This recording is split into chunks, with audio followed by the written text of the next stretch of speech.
years is that you got to appear like their friend when you interview them, or you're not going to get good information. So I'm now going to show you the segments of this interview, and then I'm going to deconstruct them for you so that you can know what I think this man is really saying.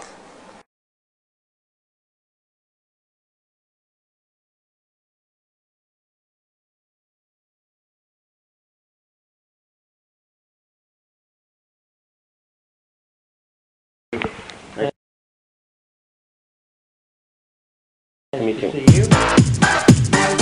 Here we go.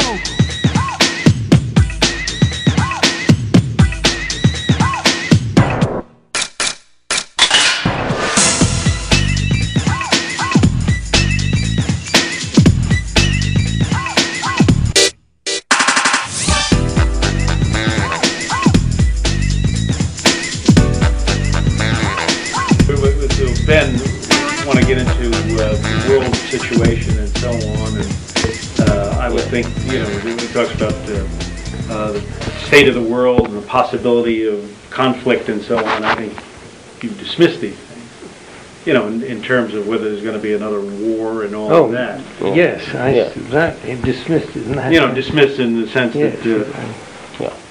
Okay. And if he asks you if you're running the world, I think you dismiss that as well. Sure, yeah. But I think we can dismiss that before we start. Okay. Well, all right. So let me start though. I know that I've read quotes from you before, and I believe also from your memoirs, where you have said that you would like to see the formation of a world government. What sort of vision do you have for, you know, humanity to stop war and get its act together? So. Well, I'm afraid I have to start with what you recall. I don't recall that I have said, and I don't think I really feel, that we need a world government. We need governments of the world that work together and collaborate, but I can't imagine that there would be any likelihood, or even that it would be desirable, to have a single government elected by the people of the world.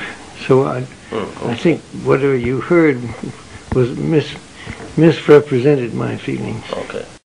So the first question is, he says, I don't want a government of the world elected by the people of the world. Okay, that's the key little sort of wiggle thing there. He likes a secret government of the world, is my guess, not one actually elected by the people of the world. Okay? This is the key to understanding this.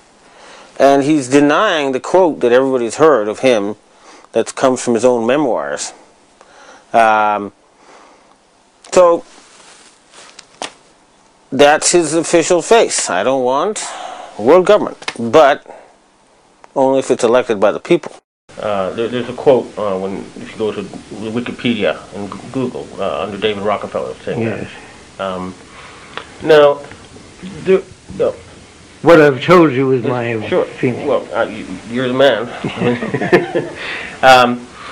Now, the other thing is, people are worried about the situation with Iran and some kind of wider conflict emerging from that. What do you think is going to happen there? What's your view about the tensions between Iran and the United States right now?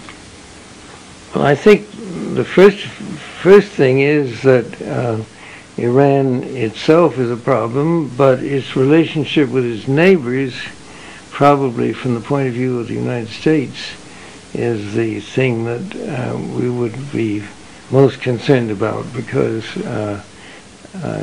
there are such different points of view in the area, and the possibilities of conflict between the nations within the area is certainly what is of concern to our country. Okay. Now, here in Asia, people say that the current structure of world institutions is not fair. They say that European peoples account for 17% of the world population and 40% of GDP, but they control 4 out of the 5 permanent Security Council seats. Asians are 65% of the world population and 40% of GDP, so they think some sort of better representation is needed. What is your view about this? I think it's an issue that understandably and legitimately is raised by the nations with a smaller percentage.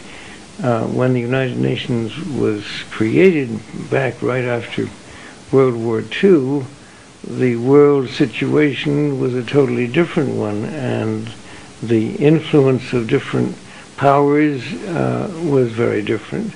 Therefore, I think that it is understandable that those nations with large populations that feel they're underrepresented have a point, and that this should be addressed. I don't think it's something that, to me,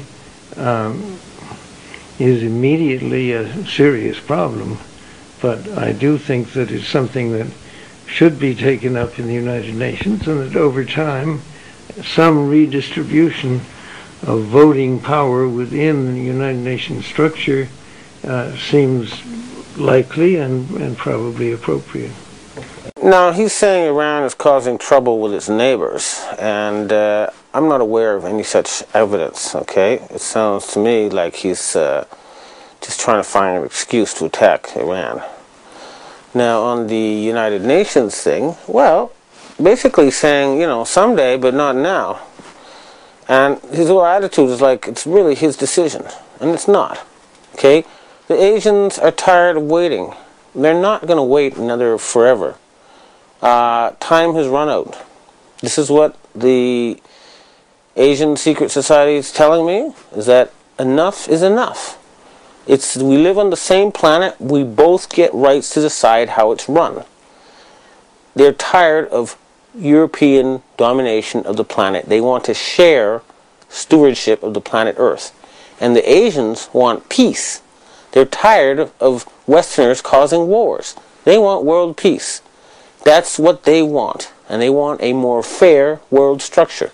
And I don't see any reason why that cannot be done immediately. Now, also, it's sort of difficult for me to ask this, but these days conspiracy theories are running rampant on the internet, and I thought you could, metaphorically speaking, take the bull by the horns and, let me ask you what, confronting with what, or ask you what these people are saying.